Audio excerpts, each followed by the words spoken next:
Human design is a part science, part spiritual system that tells you who you came here to be. You have your own blueprint, your own way of becoming successful, your own way your dreams are going to come true, the way you'll experience the most joy and fulfillment.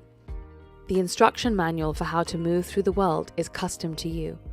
When you act according to that manual, when you act as the real you, everything in life comes to you with more ease and less resistance. We all know we're different, yet we're still acting like there's one way to do life. Let's talk about it. To find out your design and the designs of the people in your life, you can visit myhumandesign.com or download the My Human Design app in the App Store and on Google Play. All right, so welcome to our cluster meeting of October the 9th. Here we are. There's a couple of different things that I would love for us to chat about today. And the first one is really kind of tickling and delighting me recently because I think, like a lot of us, my first entry into spirituality was the law of attraction and all of those principles of think it and you will have it, and get in the feeling, and it's supposed to be so easy and everything will come to you without you having to try. And I remember, of course, feeling like I wanted that to be the reality. And I also remember for years having that as really my only spiritual principle to lean on before I found Kabbalah. And it's so fascinating how true spirituality only has a few core principles or laws, which are the laws of the universe. You know, if you ever have dug into the Hermetic principles, a lot of it is there. A lot of the core spiritual texts talk about the same thing, and they're not complicated things. But when I started trying to effort the law of attraction into my life, nothing really moved. And I'm in such a funny place right now where I can't even believe how, of course, I'm putting in effort and energy into things, but it really feels like it's not me. And I'm doing it from a place of joy and there's no struggle. And it really got me thinking that as much as you can try to feel joyful and abundant when you are the exact opposite of that, that's a really hard sell. And what has clicked everything into place for me is living my design, because the middle part that gets you from the stuckness, the lostness, the unabundance, the lack of feeling of flow, and therefore not trusting that anything could come to you, is actually being your real self. And being your real self is when you feel so in love with yourself. You respect the human that you came here to be. You love the vehicle that God, source, energy gave you. You start to feel joyful because you start to enjoy being you, and you start to see the perfection in how you were designed to be. And then that is the way of getting aligned. And therefore, everything that you could ever want without you even having to think about what you want, funny enough, comes to you. So it's so fascinating to me, the place where I'm at right now, where I'm like, oh, this is what they meant by law of attraction. But I first had to go via the operating as me, because otherwise, as much as I would try to connect to joy or try to connect to love or connect to abundance, it wasn't feeling like it was a match for me because I didn't even know what me was. And so, yes, you have to be a vibrational match, but in order to be a vibrational match, you have to be the match in the way that you authentically are a match for those things. And I want to share this because it has been an absolute revelation for me recently, where I finally understand those oh so simple sounding things that for a long time in the middle, I kind of discarded as being too basic. And now I see how profound they are. But I had to first get a handle on using me properly. And therefore, when you use you properly, the universe is going to send you everything that you want, because you are showing up for your role in life, which is advertising yourself correctly, showing up to do the things that you came here to do. So, of course, everything comes to us so easy. But let's say, for example, if everyone is here to channel in something new, everyone is here to bring in a specific kind of fragment or perspective on the light, it's in that flow where everything comes to you, because that's when you are, the universe is moving you as you, right? But you will not have a chance of getting there if I'm trying to be an artist or a painter, but really what I came here to do was do this. So you activate the law of attraction and you magnetize it by being you, because in human design, in what we called human design, the sciencey side, or what he called the founder of human design called it gray science, which is science that was yet to be completely 100% proven. But in his scientific posit, we are a magnet. We have a magnet inside of us, which is also called the G center, which you can look at in your chart. And it is the part of you that is always driving you towards your destiny. And so when people say you are a magnet for all your miracles or all your dreams or whatever, there is an actual tangible theory behind that, which is that you do magnetize yourself always towards your destiny. You're in a car that is always trying to go back to destination destiny. And every time we are in distortion, i.e., we are not self, right? We are doing things that we don't want to be doing, or we're doing things because we feel we have to, or we're hiding as manifestors, or we're pushing things instead of waiting for the invitation as projectors. We are we're going off road. But yet, because the universe loves us so much, no matter how many times we are acting as our not self, which is the opposite of your aligned real self, that magnet is still driving you and saying, go here, go here, go here. It's literally a force inside of you that's going to do its thing no matter what. And this is where I find it so absolutely interesting that we've heard these principles throughout thousands and thousands of years of history, people talking about how we are magnets. But actually, human design has now come into the modern world to say, here is how you actually are a magnet. And if you just live according to your real self, your magnet, you don't have to do anything. Your magnet will take care of itself and you will go along with the magnet. And that's when you're going to be like, I feel like I'm doing everything, but I'm also doing nothing. And I can't tell you how it quite happened or how I quite engineer it to happen. And I don't know what's coming next, but I feel at this like total peace of just being so ensconced in this movie that is my life that I don't feel the need to escape to the future, to the past, to what can be, to mitigating imagined problems that might come up. You are just in every moment, and it's kind of freaky, and you feel like the whole universe is there with you, moving you, and you are just having the best time being like, what do you want me to do next? Okay, and what next? And what next? And what next?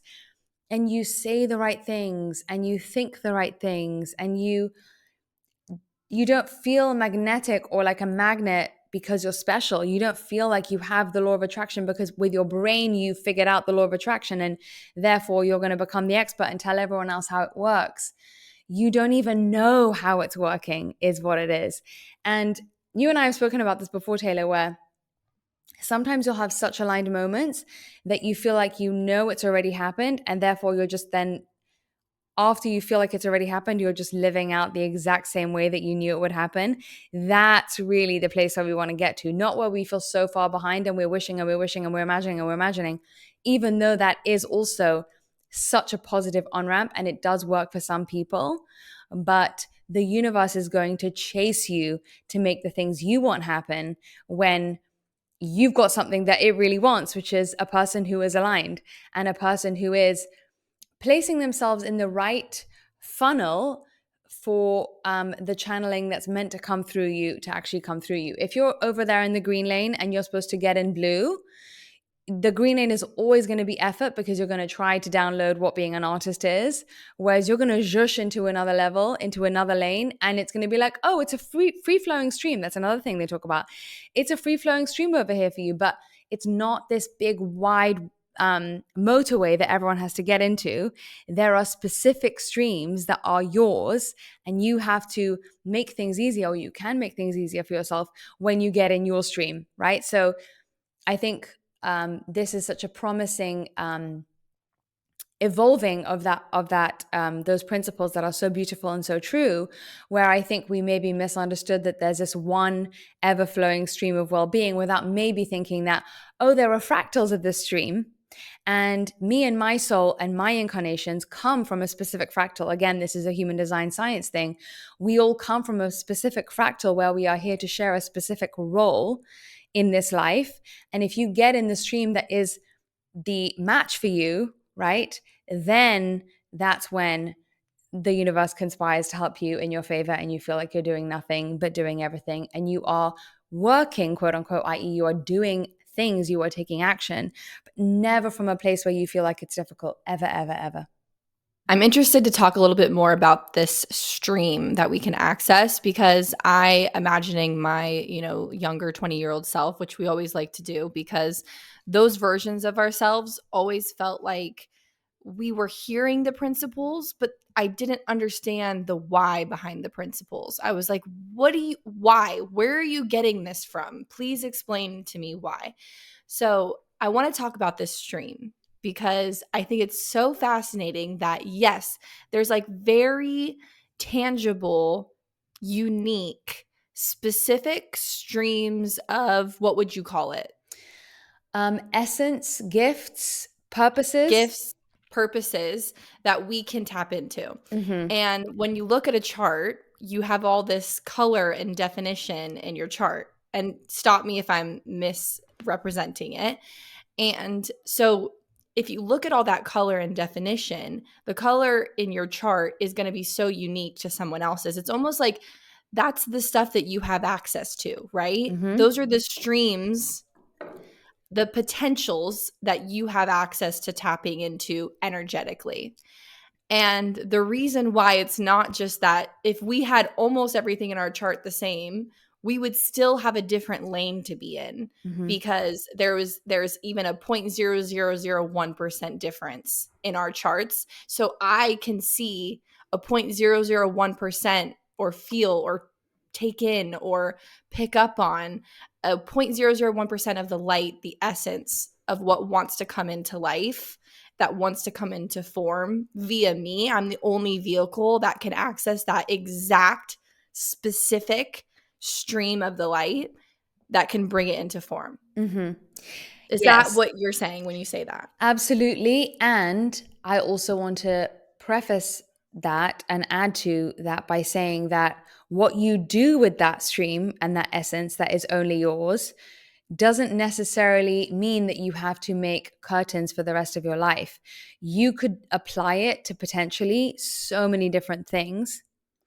And that is where one of the, I guess, addictions that we have to spirituality, or when we go to healers and help us, we want them to tell us what to do with our lives without realizing that there are so many as yet unseen possibilities that only we can uncover. And actually, our souls sign up to not know what we could create. And so we also have to give up this idea of, my chart's going to tell me if this is my soulmate, or my chart's going to tell me if, being a metalsmith is right for me. It can to some degree if you're really off, but let's say, for example, you are super gifted and this is only one thing, right? Only one aspect. But let's say, for example, you're a super good salesperson. There are so many applications of that. And then obviously, you layer on other things and it gets more intricate, and it does tell you a bit more about what you should be getting into. But even within that blue stream, like what you're saying about the 0.01%, there's so many shades of blue. And so what we're doing as we're moving along life is we're just getting warmer and warmer and warmer towards our specific stream. And even within our stream, there are little mini ducts, if you will, like little aqueducts that have different magic for us at different times. And, this one we need to use for this, and we'll get this kind of channeling when we do that. And when I say channeling, I really mean like writing a song, coming up with a creative solution, forming a business deal, negotiating, any of those things where you feel whatever those things are, that you feel like, I don't know how I'm doing it, but I'm somehow just doing it. And you can almost like see yourself from above, just like going through the motions. But if someone said, how do you do it? You'd be like, can't everyone do it? I don't know. Like, it just kind of happens. It just comes out of me. The other thing when we're talking about fractals, right? The sort of different lanes that we pop into incarnation through. There are 192 different incarnation crosses of what we call life themes in your chart. And we've spoken about this before, Taylor, where over the course of the year, all 192 incarnation crosses are almost like a marching order that we cycle through in time. And so every year, the 365 days in the year are sort of roughly separated out in these 192 different phases of incarnation, so that at the end of every year, like January 1st to December 31st, there's been people who have been born equally with all the different incarnation crosses. Obviously, winter babies, so there's more of certain crosses than others or whatever, but it's almost like a production line that we get sent out through, because life is always going to need the people who make life beautiful. It's always going to need also the people who are good at planning. It's also going to need the people who are good at bringing people together. And it needs those exact proportions of us to be completing humanity's role when we come together. And what these incarnation crosses come as are literally fractal lines. So everybody with your same incarnation cross is actually from the same place, the same Godhead that you are from. When we say a Godhead, it's like how the ancients would have loads of different characters that were all God, right? So imagine it like that. You, who's a cross of explanation, are from the same soul family with the same mission, the same facet of God, the same side of that diamond that is the ultimate crystal of consciousness, that all signed up to do the same task. And so you're sharing that task. And within your blue lane, you are all dividing and conquering by all having a different shade of blue lane that you sign up to do. It fascinates me because when we've talked about channeling on the podcast before, and how your perspective on channeling is actually just like being able to pull down your specific gifts, I guess, is an easy way of saying it.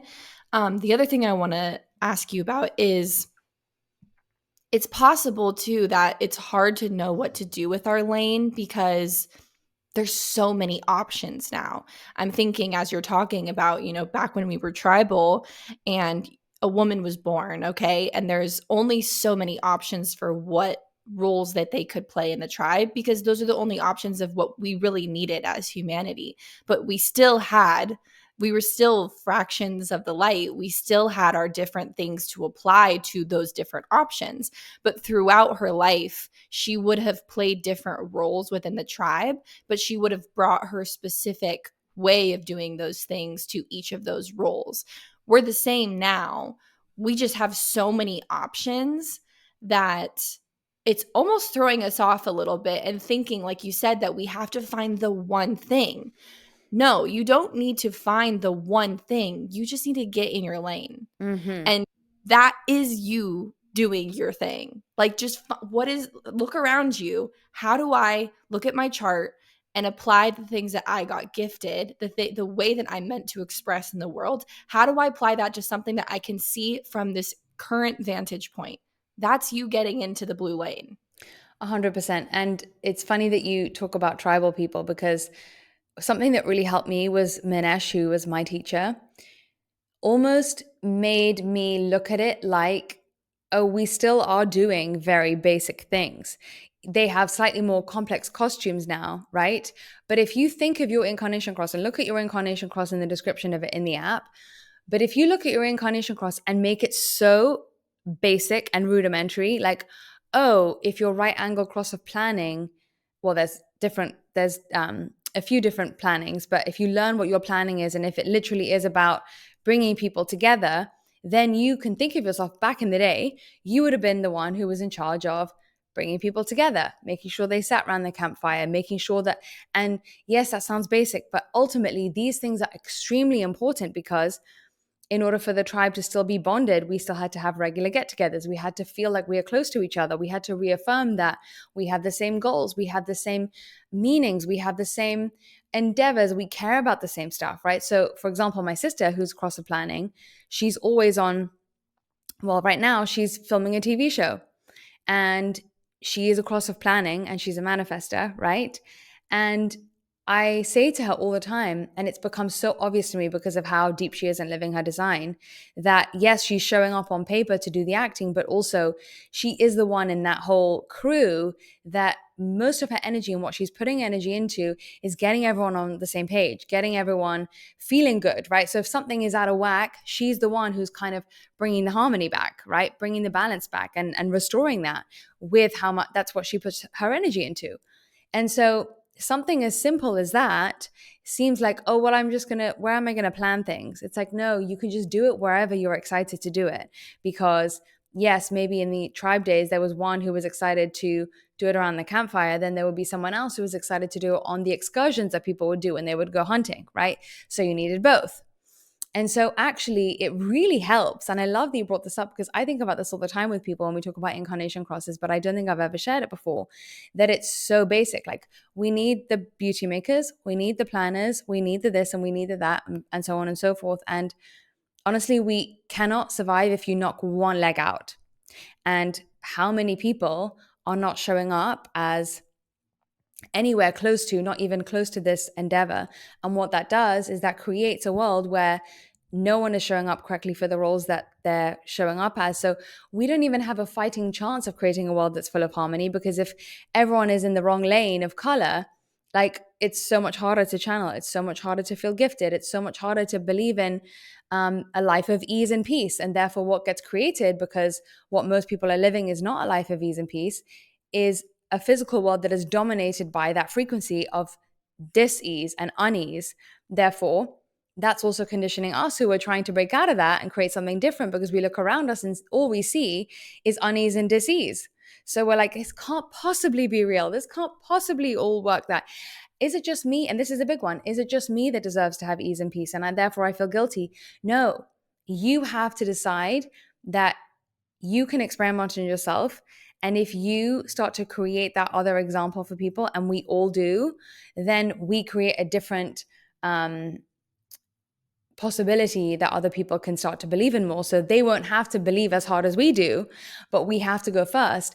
And this is the thing, is that human design, I really believe, has come into our lives, into the history of humanity at the exact time it did, because it explains in science and in energy, in the exchange of energy, which is, your design is basically the energetics of your aura, what's working, how your aura functions. And so it says this is the manual on how to change the paradigm from an old one to a new one. And from an old paradigm, of course, we got very far to say you're a magnet, and we got very far to say, you can attract everything you desire and good feelings are the way through and all of those things are real. And now from a place where we need to feel like we also want to be ourselves on the journey of getting there, and we want to love who we are, and we want to think those things in a grounded way where they seem so believable to us. We don't have to believe so hard. We don't have to effort the believing, but we're like, of course I'm worthy of this because everyone is. And that's just the new way because I have lived as my real self long enough that it's duh. Then that part, the whole law of attraction part, becomes easy and it's not even the main focus. So then, because it's not even making your main focus, it's just like an afterthought that you get to indulge in, because the main focus is being the specific kind of divine that you came here to be. And when you were saying, what is it that you're channeling in? Is it your gifts? Is it your essence? Whatever. It is the specific part of God that you have embedded in you because you are equal mix of human and divine. And inside your physical body and inside your aura is where the two things are like mushed together, right? They somehow clicked into place. You had your earthly self and your divine self. And what happened when you were born, and this is where what human design actually measures, is how did those two wheels click into place to form the specific magnet that you are for this one lifetime. And that is what is absolutely so magical about it, is that the sheer incomprehensible design and perfect intelligence behind this system, the more you live it, the more you feel it, and then the more you know that it is just a godsend to us right now that we have this way of directing us of how we can be our real self and what our real self looks like. And you can fall so deeply in love with that, your costume in this life. You can fall so deeply, therefore, in the costume of every other person in front of you. And then you know that it's all here to be perfect. In your bones, on a cellular level, you know it's here to be perfect, because why would all of this exist if there wasn't the possibility and the promise of this perfection that we all dream about being possible? You talk about it being this manual for us, being able to express our unique essence in the world. And I think, like I said, I'm thinking about my 20-year-old self and thinking, oh, this system, like, where did this thing come from? Like, we talk about how skeptical you and I are all the time. We're the most skeptical of this system that you possibly could come across. But I was just like, oh, this guy, he just like downloaded this thing. And I was reading this book. It's a really, really cool book called Life as No One Knows It. She was describing the fact that mathematics is actually a system that was just created by humans as a way of trying to explain what's happening here. Like, we've been creating systems to explain what's happening here for all of eternity. And so when she said that, it made me think of human design as, oh, it's not just this, woo-woo spiritual, godly, oh, this is perfect. Oh, it's the Bible. It's this thing that just, this beautiful thing that got gifted to us. Actually, it's a human being that was able to channel his fractal of the light and understanding and piece together these things and say, hey, guys, these things put together are telling a much bigger story than we've realized. These four different systems laid on top of each other, I can see the connections between them because I'm following my design, and my capability is able to see the connections between these things. So, hey, look at this from a new lens of, this is a full manual. Between these four systems, we have this full manual.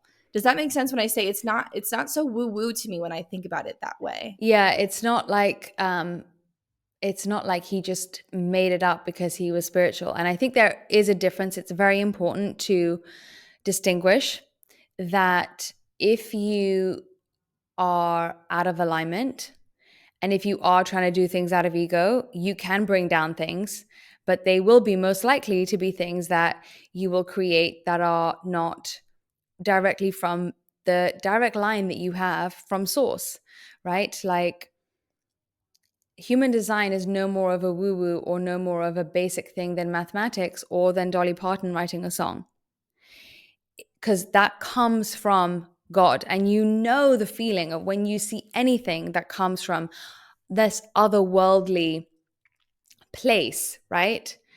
And it's the same as someone who, scores a goal that just, seems like it was just so transcendent, you know, or however you guys would say, scores a touchdown or something, right? It's the same, that same feeling we have. And so the thing about Ra is that he was truly getting out of his own way. And what helps me understand this is that then it's not about the human. When you get yourself out of the way, it's not who is he to this and that, because I'll tell you something now. Every single person on this planet has an ego and is flawed. And we've made a huge mistake in thinking that these people who are spiritual teachers or leaders have to be perfect in order for us to benefit from what they bring down, right?